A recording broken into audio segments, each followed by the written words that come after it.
திருவிழா கொண்டாட்டம் முடிந்த சில மணி நேரத்தில் ஊத்துமலையில் ரத்தம் சிந்தியுள்ளது. சாதாரண குடும்ப தகராறு சில நொடியிலேயே கொலையாக மாறியது. என்ன நடந்தது விவரிக்கிறது இந்த செய்தி தொகுப்பு.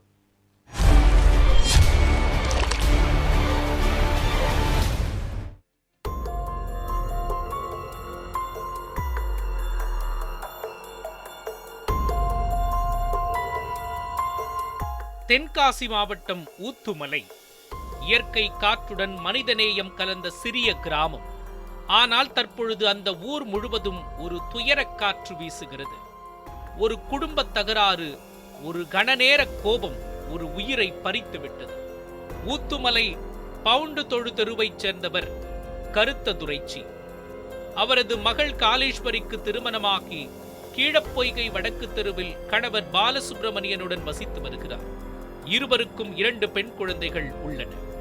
2 நாட்களுக்கு முன்பு ஊத்துமலையில் நடைபெற்ற திருவிழாவிற்காக காளீஸ்வரி தனது தாய் வீட்டிற்கு வந்திருந்தார்.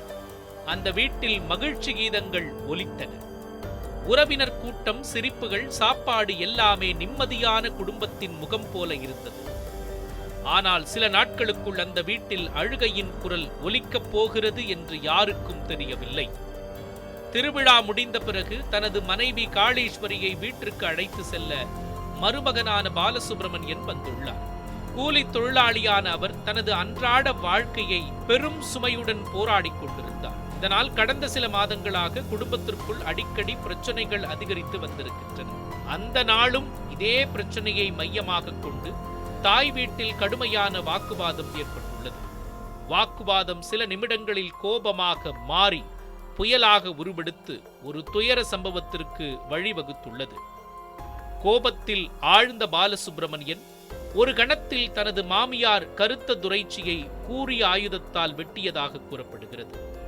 இரத்தம் சொரிந்த நிலையில் மருத்துவமனைக்கு கொண்டு செல்லப்பட்ட அவர் உயிரிழந்து விட்டதாக மருத்துவர்கள் தெரிவித்துள்ளனர்.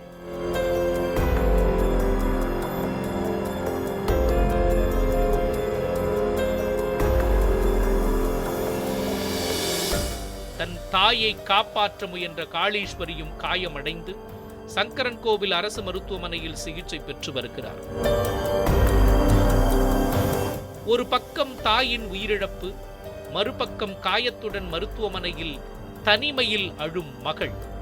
இந்த சம்பவம் குறித்து தகவல் அறிந்த ஊத்துமலை போலீசார் சம்பவ இடத்திற்கு விரைந்து வந்து விசாரணை மேற்கொண்டுள்ளனர்.